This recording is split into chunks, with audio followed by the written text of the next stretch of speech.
అన్నదాత అన్నదాత మీ అన్నదాత చెమటోడ్చి ఆహారాన్నందించే రైతన్నా అనునిత్యం నీ కండదండగా నిలిచే నేస్తం ఎవరన్నా అన్నదాత అన్నదాత మీ అన్నదాత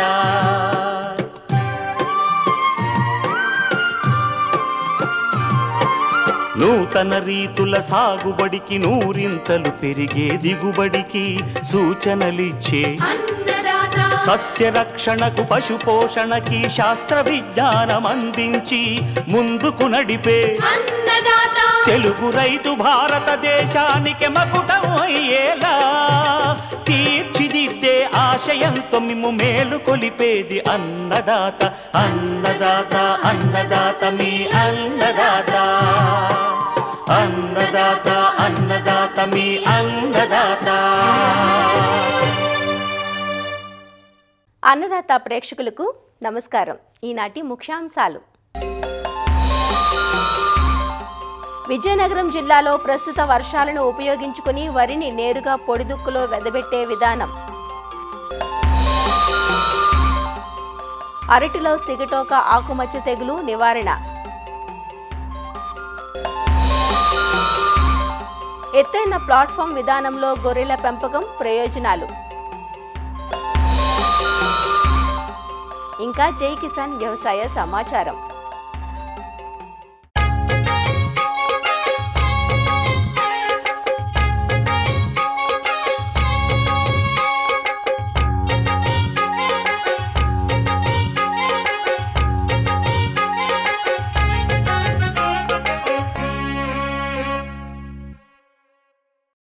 ఈ ఏడు ఖరీఫ్ కాలం ఆశాజనకంగా ఉంది. మన ప్రధాన పంట వరిలో ఇప్పటికే నార్లు పోసుకున్న రైతులు నాటే పనిలో ఉన్నారు. అయితే నీరు ఆలస్యంగా వచ్చే ప్రాంతాలలో, కాలువ చివరి భూముల్లో, చెరువులు నిండని ప్రాంతాల్లో వరి సాగు ఆలస్యం కాకుండా ఒక మంచి ప్రత్యామ్నాయం ఉంది. అదే వెదవరి. వరిని పొడిదుక్కులో వెదబెట్టే విధానం వల్ల సమయం కలిసి రావడమే కాదు, ఖర్చు కూడా ఆదా అవుతుంది. ఫర్టీకమ్ సీడ్ డ్రిల్తో విత్తుకుంటే విత్తనం వరుసల్లో పడి సేద్య పనులకు అనుకూలంగా ఉంటుంది. ముందు వర్షాధారంగా విత్తుకొని ఆనక నీరు వచ్చాక సాధారణ వరిలా నీరు పెట్టి సాగు చేస్తారు. జూలై 2వ పక్షానికి వచ్చిన తరుణంలో నాటుకు వెళ్లకుండా మధ్యకాలిక రకాలను ఎంచుకొని నేరుగా విత్తుకుంటే మంచి దిగుబడులు తీసుకోవచ్చునంటూ వివరాలు తెలియజేస్తున్నారు ఆచార్య ఎన్జీ రంగా వ్యవసాయ విశ్వవిద్యాలయం విజయనగరం ఏరువాక కేంద్రం ప్రధాన శాస్త్రవేత్త డాక్టర్ లక్ష్మణ్. విజయనగరం జిల్లాలో పండించేటటువంటి దాదాపు 2,35,000 ఎకరాల్లో వరి పండించేటటువంటి పరిస్థితి కాబట్టి ఏదైతే ఇప్పుడు వర్షపాతం నమోదైందో నేరుగా వరి విత్తుకునేటటువంటి దానికి అనుకూలంగా ఉంది. సీడ్ డ్రిల్ సహాయంతో తగినంత మోతాదులో వర్షపాతం పడిన తర్వాత వరిని నేరుగా విత్తుకున్నట్లయితే తొలి దశలో ఆరుతడిగా పండిస్తూ వర్షాలు పడిన తర్వాత పూర్తిగా నీరు నిలకట్టి వరిని పండించుకోవచ్చు. మన జిల్లాలో మధ్యకాలిక రకాలు అంటే 1121 కానీ, సోనా మసూరి కానీ, సాంబా మసూరి వంటి రకాలను పండిస్తున్నాం కాబట్టి ఫెర్టికమ్ సీడ్ డ్రిల్ అనేది పెట్టుకోవాలి. అయితే ఈ పద్ధతిలో సమతులంగా పొలాన్ని 2 నుండి 3 సార్లు మెత్తగా దుక్కు చేసుకున్నట్లయితే మనం చాలా వరకు కలుపు సమస్యను కూడా అధిగమించుకోవచ్చు. ఆఖరి దుక్కులో సిఫార్సు మేరకు ఈ యొక్క భాస్వరం ఎరువును, పొటాష్ ఎరువులను వేసుకొని కలిగి దున్నుకోవాలి.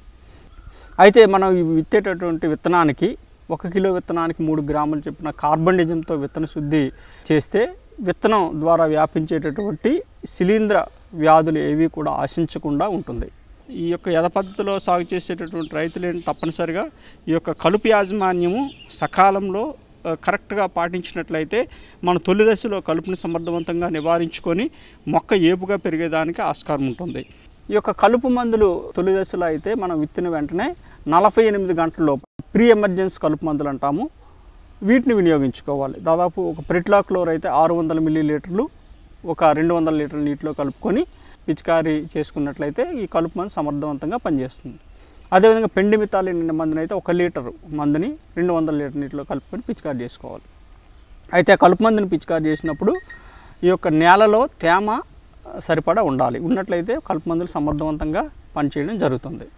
అదేవిధంగా ఎరువుల యాజమాన్యం చూసుకున్నట్లయితే మనం ఆఖరి దుక్కులో కానీ లేదంటే ఈ యొక్క సీడ్ కమ్ ఫెర్టిలైజర్ డ్రిల్తో వేసినప్పుడు డ్రిల్తోనే మనం ఈ యొక్క ఎరువుని వేయడం జరుగుతుంది. ఇందులో దాదాపు 50 కిలోల డిఏపి, అదేవిధంగా ఒక 15 నుంచి 20 కిలోలు పొటాషియం వేసుకోవాలి. నెల రోజుల తర్వాత 30 కిలోల వరకు కూడా యూరియా, తర్వాత 60 రోజుల సమయంలో ఒక 30 కిలోల యూరియా, 20-25 కిలోల మ్యూరేట్ ఆఫ్ పొటాషియం పైపాటుగా వేసుకోవాలి. ఈ విధంగా వేసుకున్నట్లయితే ఈ యొక్క నేలకి సకాలంలో అందించి తద్వారా పంట పెరుగుదల బాగా ఉంటుంది. అదేవిధంగా నీటి యాజమాన్యం చూసుకున్నట్లయితే దాదాపు మనం 7 నుంచి 10 రోజులకు ఒకసారి నీరు ఇవ్వాలి.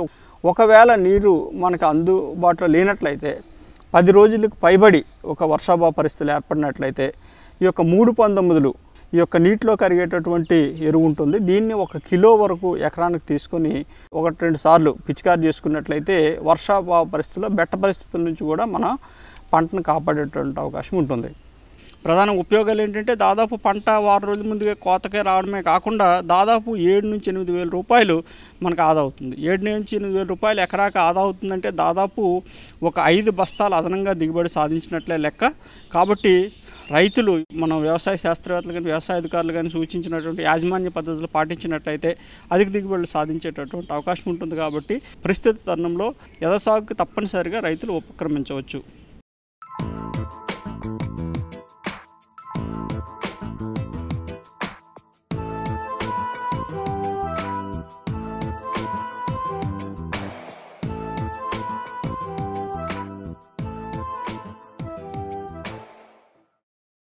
అన్ని కాలాల్లోనూ అన్ని రకాల నేలల్లోనూ అన్ని ప్రదేశాల్లోనూ పండించుకోగలిగే పండ్ల తోట అరటి. ప్రాంతాన్ని బట్టి అక్కడ ఉన్న డిమాండ్ను బట్టి రకాలను ఎంపిక చేసుకుని సాగు చేస్తున్నారు. వర్షాకాలంలో అరటికి సిగటోక తెగులు ఉధృతి ఎక్కువగా ఉంటుంది. తెగులు తీవ్రమైతే అరటి గల నాణ్యత, దిగుబడి గణనీయంగా తగ్గిపోతుంది. అరటి నాటిన దగ్గర నుంచి కోత వరకు ఏ దశలోనైనా కనిపించే సిగటోక తెగులు నివారణకు అన్ని రకాల చర్యలను సమగ్రంగా పాటించాల్సి ఉంటుంది. అరటిలో సిగటోక తెగులు నివారణ గురించి తెలియజేస్తున్నారు డాక్టర్ వైఎస్ఆర్ ఉద్యాన విశ్వవిద్యాలయం కొవ్వూరు ఉద్యాన పరిశోధన స్థానం శాస్త్రవేత్త డాక్టర్ ఏ స్నేహలత. ఈ సిగటోక ఆకుమచ్చ తెగుల్ని ఈ మధ్య కాలంలో పేరు మార్చారండి. అది ఈమ్యూసే ఆకుమచ్చ తెగులు అంటున్నాము. ఇదేంటంటే ఈ తెగులుని స్యూడోసర్కోస్పోరా అనే శిలీంధ్రం కలుగచేస్తూ ఉంటుంది. మనం ఎప్పుడు చెప్పుకునే సిగటోక అనేది స్యూడోసర్కోస్పోరా మ్యూసికోలా అనే శిలీంధ్రం వల్ల వస్తుంది. ఇప్పుడున్న ఆధునిక పరిజ్ఞానంతో మన దగ్గర ఉన్నది స్యూడోసర్కోస్పోరా ఈమ్యూసేగా గమనించడం జరిగింది. కాబట్టి సిగటోక కాదు, ఈమ్యూసే ఆకుమచ్చ తెగులు అని నిర్ధారించడం జరిగింది. వర్షాకాలంలో ఈ తెగులు యొక్క ఉధృతి ఎక్కువగా ఉంటుంది. వర్షపాతం ఉండాలి, అదేవిధంగా అధిక తేమ ఉండాలి, తర్వాత ఆకు మీద కొంచెం తడి అనేది ఉంటే కనుక ఈ సిగటోక లేదు ఈమ్యూసే ఆకుమచ్చని కలిగించే శిలీంధ్రానికి అనుకూలించే పరిస్థితులు. కాబట్టి వర్షాకాలంలో మనకి ఈ తెగులు యొక్క ఉధృతి చాలా ఎక్కువగా ఉంటుంది. లక్షణాలను కనుక చూసుకున్నట్టయితే ముందుగా కింద వరుస ఆకుల మీద ఈనెలకు సమాంతరంగా పసుపు పచ్చ లేదు గోధుమ రంగులో మచ్చలు అనేవి ఏర్పడతాయి. ఈ మచ్చలన్నీ కూడా ఈనెల్లాగానే చిన్న చిన్న మచ్చలు ఒకదానికొకటి సమాంతరంగా ఎక్కువగా కనిపిస్తాయి. ఈ మచ్చలన్నీ సంఖ్య పెరిగిన కొద్దీ పరిమాణం కూడా పెరిగిన తర్వాత ఒకదానితో ఒకటి కలిసిపోయి ఆకు అంతా ఎండిపోవటం జరుగుతుంది. ఎండిపోవటం అనేది ఆకు చివరన కానీ అంచున కానీ ప్రారంభమైనప్పటికీ ఈనెలకు సమాంతరంగా ఈ చిన్న చిన్న మచ్చలు అనేది మనం ఎక్కువగా గమనిస్తాము. పొటాష్ ధాతు లోపం కానీ అదేవిధంగా కోడ్డాన ఆకుమచ్చ కానీ ఇలాంటి వాటితో కన్ఫ్యూజ్ కాకుండా ఈనెలకు సమాంతరంగా ఈ మచ్చలు ఉన్నాయా లేదా, అది కూడా ఎక్కువ సంఖ్యలో ఉన్నాయా లేదా, కింద ఆకుల్లో ప్రారంభమై క్రమంగా పైకి వెళ్తున్నాయా, ఇలాంటివి కనుక గమనించుకున్నట్టయితే కనుక మనం అది సిగటోక ఆకుమచ్చ తెగులు లేదా ఈమ్యూసే ఆకుమచ్చ తెగులుగా నిర్ధారించుకోవచ్చు. ఈ ఆకులన్నీ ఎండిపోవటం వల్ల మనకి దిగుబడి అనేది తగ్గిపోతుంది. ఈ సిగటోక ఆకుమచ్చ తెగులు అనేది మనకి గెల బయటికి వచ్చిన తర్వాత ఆశించినట్టయితే కనుక కొత్త ఆకు రాదు కాబట్టి ఉన్న ఆకులు ఎండిపోతాయి. కాబట్టి కాయ నిండటం జరగదు, సగం సగం నిండి కాయ పండిపోయి రాలిపోవటం అనేది జరుగుతుంది. ఈ సిగటోక ఆకుమచ్చ లేదా ఈమ్యూసే ఆకుమచ్చ తెగులుకి మనం సమగ్ర సస్యరక్షణ పద్ధతులు అనేది చేపట్టాలండి. ముందుగా ఈ తెగులుని గ్రాండైన్ రకం అనేది అస్సలు తట్టుకోలేదు. ఈ గ్రాండైన్ రకాన్ని ఎంచుకున్న రైతులు వర్షాకాలంలో వస్తూ ఉంది అంటే కనుక తప్పనిసరిగా సమగ్ర సస్యరక్షణ చర్యలను చేపట్టాలి. ఇందులో ముందు జాగ్రత్తగా కలుపంతా ఉండకుండా నివారించుకోవాలి.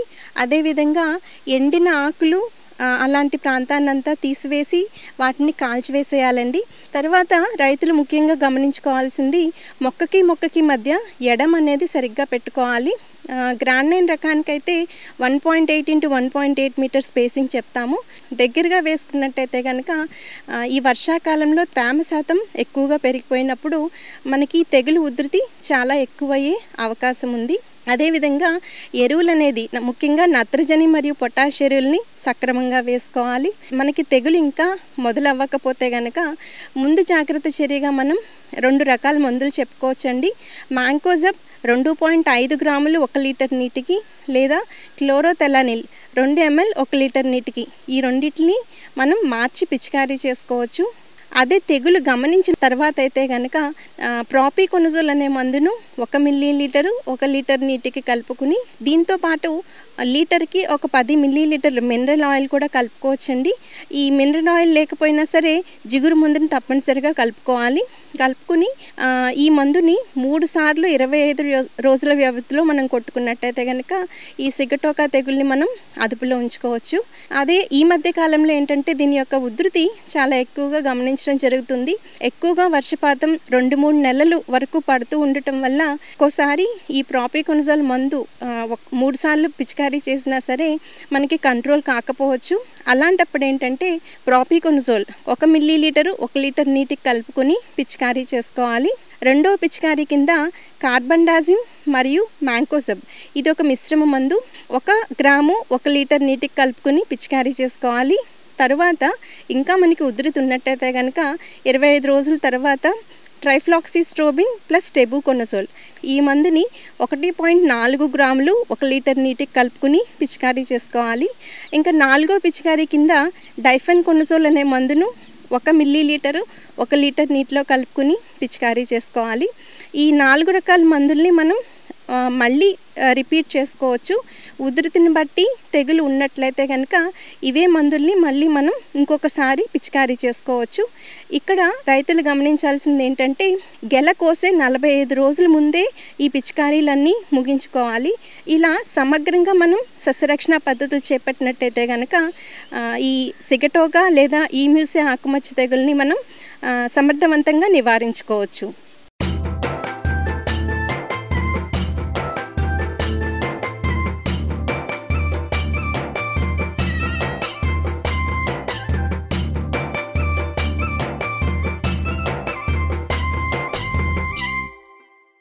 అయితే అతివృష్టి లేదంటే అనావృష్టితో వ్యవసాయ రంగం కునారిల్లుతున్న ప్రస్తుత పరిస్థితుల్లో అనుబంధ రంగాలు అన్నదాతలను ఆదుకుంటున్నాయి. మెట్ట ప్రాంతాల్లో రైతుల ఆదరణకు నోచుకుంటున్న రంగం జీవాల పెంపకం. వ్యవసాయంతో పాటు అనుబంధంగా ఉద్యానం, పశుపోషణ, జీవాలు, కోళ్లు వంటి ఆదాయ మార్గాలు ఎంచుకోవడం ద్వారా రైతుకు ఖర్చు తగ్గి నికర ఆదాయం సంపాదించుకునే వెసులుబాటు ఉంటుంది. జీవాల పెంపకాన్ని ఇటీవల ఔత్సాహిక రైతులు పాక్షిక సాంద్ర పద్ధతిలో చేపడుతున్నారు. ఇలా షెడ్లలో పెంపకం చేపట్టినప్పుడు ఎత్తైన ప్లాట్ఫామ్ విధానంలో చేపట్టడం మేలు చేస్తుందని, దీనివల్ల గొర్రెలు ఆరోగ్యంగా పెరుగుతాయంటూ తెలియజేస్తున్నారు హైదరాబాద్లోని ప్రొఫెసర్ జయశంకర్ తెలంగాణ రాష్ట్ర వ్యవసాయ విశ్వవిద్యాలయం IFS విభాగం సీనియర్ శాస్త్రవేత్త డాక్టర్ CH ప్రగతి. మన దేశంలో కానీ తెలంగాణలో కానీ సన్న చిన్నకారు రైతులు ఎక్కువగా ఉన్నారు. ప్రొఫెసర్ జయశంకర్ వ్యవసాయ యూనివర్సిటీ వారు ఈ సమగ్ర వ్యవసాయ పద్ధతుల మీద పరిశోధనలు జరిపినప్పుడు మేకల పెంపకం లేదా గొర్రెల పెంపకం అనేది చాలా ఎక్కువగా ప్రాఫిట్స్ అనేది రావటం జరిగింది. అంటే 20+1 గొర్రెలను రైజ్డ్ ప్లాట్ఫామ్ పద్ధతిలో కనుక పెంచుకున్నట్లయితే సంవత్సరానికి దాదాపుగా ₹1,00,000 నికరాదాయం అనేది రావటం జరిగింది. అయితే ఈ గొర్రెల పెంపకంను ముఖ్యంగా రైతులు 3 పద్ధతుల్లో పెంచుతూ ఉంటారు. ఒకటి విస్తృత పద్ధతి. విస్తృత పద్ధతిలో ఏంటంటే ఎక్కువగా గొర్రెలను అచ్చంగా బయటే తిప్పి మేపుతూ ఉంటారు. అయితే ఇందులో వాటి శక్తి అంతా ఎక్కువగా తిరగటంలో వృధా కావటం వల్ల బరువు అనేది తక్కువగా పెరుగుతుంది. ఇంకొక పద్ధతి పాక్షిక సాంద్ర పద్ధతి. పాక్షిక సాంద్ర పద్ధతిలో ఒక 4 నుంచి 5 గంటలు బయట మేపి మిగిలిన టైం షెడ్లో ఉంచి వాటిని మేపుకోవటం అనేది జరుగుతూ ఉంటుంది. పాక్షిక సాంద్ర పద్ధతిలో గొర్రెల్ని పెంచినప్పుడు బరువు బాగా పెరగటానికి అవకాశం ఉంటుంది. ఇంకొక పద్ధతి సాంద్ర పద్ధతి. అంటే గొర్రెలను కనుక చూసుకున్నట్లయితే ఎక్కువగా గడ్డిని తినటానికి ఇష్టపడతాయి కాబట్టి అచ్చం సాంద్ర పద్ధతిలో కూడా అంటే షెడ్లోనే ఉంచి వాటిని పెంచుకొని అధిక ఆదాయం అనేది పొందటానికి అవకాశం ఉంటుంది. ఒక 20 గొర్రెలు అంటే 20 ఆడవి ఒక మగ గొర్రె పెట్టుకోవాలి అంటే కనీసం ఒక అరెకరంలో పశుగ్రాసాలను ఏర్పాటు చేసుకోవాలి. ఈ గొర్రెలను రైజ్డ్ ప్లాట్ఫామ్ పద్ధతిలో పెంచినప్పుడు త్వరగా బరువు పెరగటానికి అవకాశం ఉంటుంది. అంటే దీనికోసం ఒక 4 నుంచి 4.5 అడుగుల ఎత్తులో షెడ్ని అనేది ఏర్పాటు చేసుకోవాలి. ఈ షెడ్లో చెక్కలను ఉపయోగించి ప్లాట్ఫామ్ అనేది ఏర్పాటు చేసుకోవాలి. ఈ చెక్కల మధ్యలో ఉన్నటువంటి రంధ్రాల ద్వారా మనము షీప్ని ఆ ప్లాట్ఫామ్ మీద ఉంచినప్పుడు ఆ వచ్చినటువంటి ఎరువు అనేది కింద పడిపోతుంది. అదేవిధంగా వాటి మూత్రం కూడా కింద పడిపోతుంది. దీనివలన ఆ జీవాలు లేదా గొర్రెలు అనేవి పొడిగా ఉండటం వల్ల ఎప్పుడూ ఆరోగ్యవంతంగా ఉంటాయి. అదేవిధంగా కొద్దిగా ఎత్తుగా ఉండటం వల్ల గాలి వెలుతురు అనేది ధారాళంగా తగలటం వల్ల ఈ డిసీజెస్ రావడానికి కూడా తక్కువ అవకాశం ఉంటుంది. ఇందులో మనము వాటి పోషణకు ట్రేలను అనేది ఏర్పాటు చేసుకోవాలి. ఒక గొర్రెను కనుక చూసుకున్నట్లయితే ఒక రోజుకి ఒక 5 కిలోల పచ్చిగడ్డి అవసరం అవుతుంది, 1 కిలో లెగ్యూమ్ గడ్డి అవసరం అవుతుంది. అదేవిధంగా వీటికి కొద్దిగా మనము తౌడు, చిన్నపిల్లలకైతే ఒక 50 గ్రాముల తౌడు, ఒక 50 గ్రాముల చెక్క కలిపి దాణా అందించినట్లయితే బరువు త్వరగా పెరగటానికి కూడా వీలుగా ఉంటుంది. ఆ తర్వాత కొన్ని పెద్ద గొర్రెలు అంటే ఈనిన తర్వాత చూలు సమయంలో వాటికి కొద్దిగా ఎక్కువగా దాణా అనేది ఇవ్వవలసి ఉంటుంది. సొంతంగా దాణాను పొలం నుండి వచ్చే గింజలతోనే దాణాన్ని తయారు చేసుకొని వాటిని మేపుకున్నట్లయితే ఈ దాణా మీద ఖర్చు తగ్గించడానికి అవకాశం ఉంటుంది. దీనికోసం ఒక 100 కిలోల దాణాను తయారు చేసుకోవాలి అంటే ఒక 50% శక్తినిచ్చే పదార్థాలు అంటే గింజలు మొక్కజొన్న కానీ జొన్న కానీ సజ్జ కానీ ఉండాలి. అదేవిధంగా 20 నుంచి 20% తౌడు ఉండే విధంగా చూసుకోవాలి. అట్లాగే ఒక 20% చెక్కవి అంటే పత్తి చెక్క కానీ వేరుశెనగ చెక్క కానీ ఇవి ఉండేటట్టు చూసుకోవాలి. తర్వాత ఒక 2% ఖనిజ లవణాల మిశ్రమం, 1% ఉప్పు. ఈ విధంగా మనం దాణాన్ని కనుక తయారు చేసుకుంటే తక్కువ ఖర్చుతోనే వాటిని జీవాలను అనేది పెంచుకోవటానికి వీలుగా ఉంటుంది. ఈ జీవాల పెంపకం అనేది మేకలు లేదా గొర్రెలు మనం ఈ ఎత్తైన ప్లాట్ఫామ్ పద్ధతిలో కనుక పెంచుకోగలిగితే వాటి గ్రోత్ రేట్ అనేది ఎక్కువగా ఉంటుంది. అదేవిధంగా అధిక లాభాలను ఆర్జించడానికి కూడా వీలుగా ఉంటుంది.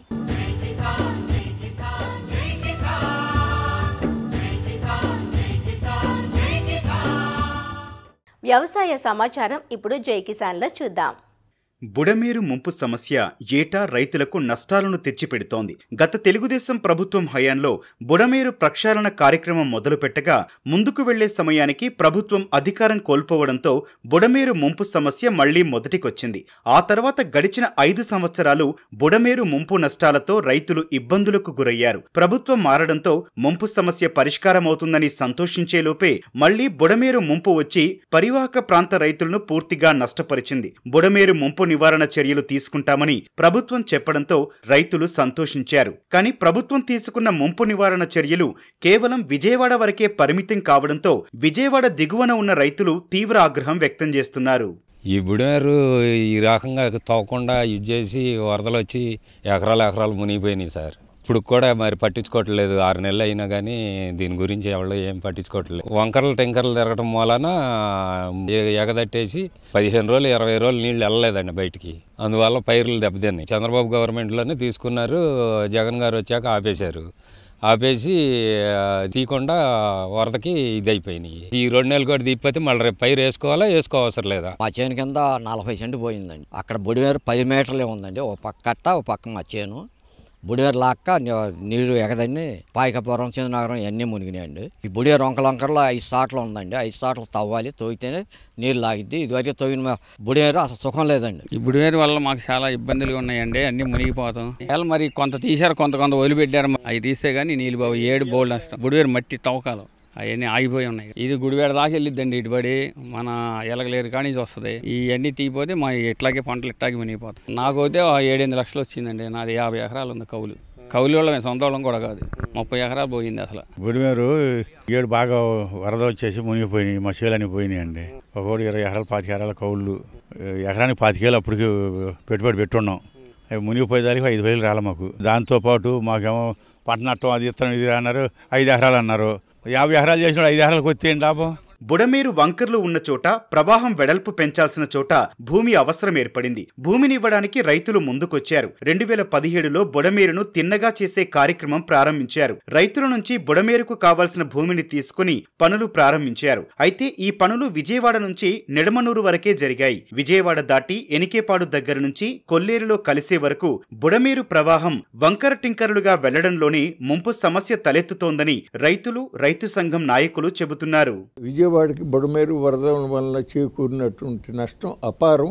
ఇప్పుడు ప్రభుత్వం ఆలోచిస్తూ ఉన్నట్టుగా గోదావరి నది నుంచి కృష్ణా రైట్ మెయిన్ కెనాల్ ద్వారా కానీ దానిని వెడల్పు చేసి కానీ దానికి ప్యారలల్గా ఇంకొక కాలువ తీసి కానీ కృష్ణా నదికి తీసుకొచ్చి ఇక్కడి నుంచి లిఫ్ట్ చేయాలి అనేటటువంటిది ప్రభుత్వం యొక్క ఆలోచన.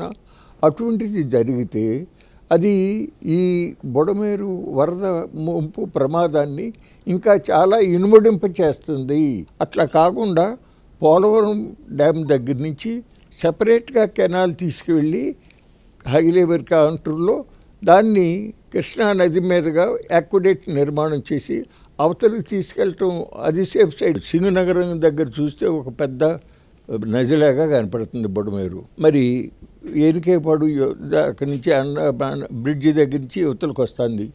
మరి కంకిపాడు నుంచి గన్నవరం వెళ్ళే రోడ్లో ఉప్పులూరు దాటిన తర్వాత లో లెవెల్ బ్రిడ్జ్ ఒకటి ఉంది అక్కడ చూస్తే మరి ఇంతే ఉంటుంది. అట్లా కొన్ని బాటిల్ నెక్స్ ఉండి వాటిని సరిచేయాల్సిన అవసరం ఉంది. అట్లాగే ఈ వంపులై ఉండే చోట కూడా వీలైనంత వరకు తగ్గించవచ్చు.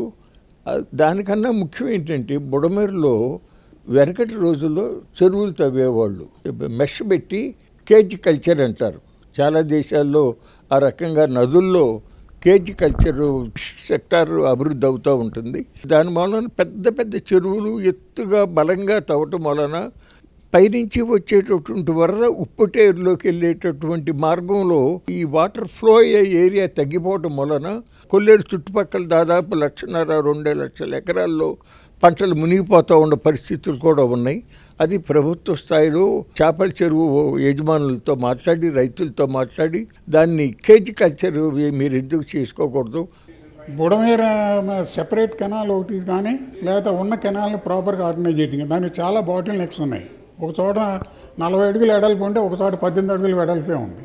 మరి ఆటోమేటిక్గా బాటిల్ నెక్స్ అన్ని క్లియర్ చేసుకుంటా తీసుకెళ్ళి అక్కడ కొల్లేరులో పడేయాల్సినటువంటి బాధ్యత రాష్ట్ర ప్రభుత్వం మీద ఉంది. బుడమేరు పైభాగంలో బాగా వర్షాలు వస్తే గత సంవత్సరం ఏ విధంగా బుడమేరు ముంపు గురైందో అదే పరిస్థితి ఈ సంవత్సరం వచ్చే అవకాశాలు ఉన్నాయి. గత 9 నెలల కాలం నుంచి మన కూటమి ప్రభుత్వం బుడమేరును ప్రక్షాళన చేస్తారని చెప్పింది. కానీ ఇంతవరకు ఒక్క పని కూడా చేయలేదు. ఎక్కడ గండ్లు అక్కడే ఉన్నాయి, ఎక్కడ తూటికాడ అక్కడే ఉంది, ఎక్కడ పూటికి అక్కడే ఉండిపోయింది. ఏ కొండూరులో ప్రారంభమైన బుడమేరు ఎనికేపాడు 100 టన్నుల వచ్చాలకే కొన్ని 100 కిలోమీటర్ల దూరం ప్రయాణం చేసి వస్తుంది. మొత్తం బుడమేరుని ఆక్రమించారు. ఆక్రమణను తొలగించకుండా, ఎంకరోచలను తొలగించుకోకుండా బుడమేరు ప్రక్షాళన చేయటం అనేది ఆచరణ సాధ్యం కాదు. సంవత్సరం గడిచినా ఇవాళ ఇంతవరకు ఏదైతే ముంపు బారిన పడినటువంటి ప్రక్షాళన చేయాల్సినటువంటి బుడమేరు దాదాపు 160 కిలోమీటర్లు బుడమేరు పుట్టిన కాడి నుంచి సముద్రంలో కలిసే వరకు ఉన్నది. మరి ఇంత భారీ స్థాయిలో ఎక్కువ లెంగ్త్లో ఉన్నటువంటి ఈ ప్రాజెక్ట్ని తక్షణం చేపడతాము. మళ్ళీ ఇట్లాంటి వరద సంభవించకుండా విజయవాడని ఆదుకుంటాము. అదేవిధంగా దారి పొడుగుతూ ఉండేటువంటి లక్షలాది ఎకరాల భూములకి నష్టం జరగకుండా కాపాడుతామని ఆ రోజు వల్లివేశారు. కానీ వాళ్ళు జరుగుతుందేంటి, కాలువ నిర్మాణం సక్రమంగా జరగట్లా. బుడమేరు 2024లో వచ్చిన వరదల వల్ల ఇటు ఎన్టీఆర్ జిల్లాలో ఏదైతే మునకకు గురైందో అది ఏలూరు జిల్లాకు వచ్చేటప్పటికి కొల్లేరులో కలవాలి. కొల్లేరులో ఈ బుడమేరుతో పాటు రామిలేరు, తమ్మిలేరు అని ఇలాగ అనేక డ్రైనేజీలు అలాగే కొండవాగులు వచ్చి కలుస్తాయి. అంటే ఇక్కడ ఒక్క బుడమేరుకే పూర్తిగా విజయవాడ మునిగి ఇబ్బంది పడితే కొల్లేరుకు వచ్చేటప్పటికి కొల్లేరు ప్రాంతంలో ఎక్కువ శాతం చేపల చెరువులు అంటే ఫిష్ మాఫియా పూర్తిగా ఆక్రమణలు చేసింది. ఆక్రమణ చేయడం వల్ల ఏం జరుగుతూ ఉందంటే పూర్తిగా 14-15 అడుగులు ఎత్తు గట్లు వేయడం, ఈ నీరు ఎగదన్నడం, ఈ నీటికి దారి ఉంటే ఉప్పుటేరు వరకు వెళతాయి, దారి లేక ఈ ఎగదన్నడం వల్ల లంక గ్రామాలు, కొల్లేరులో అనేక లంక గ్రామాల్లో ప్రజలు ఇబ్బంది పడుతూ ఉన్నారు. విజయవాడ నుంచి కొల్లేరు దాకా బుడమేరు ఆధునీకరణ పనులు చేపట్టకపోతే మళ్లీ విజయవాడ వాసులకు కూడా బుడమేరు వరద ప్రభావం తప్పదని రైతులు గుర్తు చేస్తున్నారు. అలానే విజయవాడ నుంచి కొల్లేరు దాకా ఉన్న ఆక్రమణలు కూడా తొలగించాల్సిన అవసరం ఎంతైనా ఉందని తమ అభిప్రాయం వ్యక్తం చేస్తున్నారు. మరిన్ని విభిన్నాంశాలతో రేపటి అన్నదాతలో మళ్ళీ కలుసుకుందాం. నమస్కారం. అన్నదాతలు తమ సందేహాలు, సమస్యలను 18004254085 టోల్ ఫ్రీ నంబర్లో ఉదయం 10 నుంచి 11 గంటల మధ్య పని దినాలలో సంప్రదించగలరు. ఈ కార్యక్రమాన్ని యూట్యూబ్లో www.youtube.com/అన్నదాత ఈటీవీ లింక్ ద్వారా వీక్షించవచ్చు.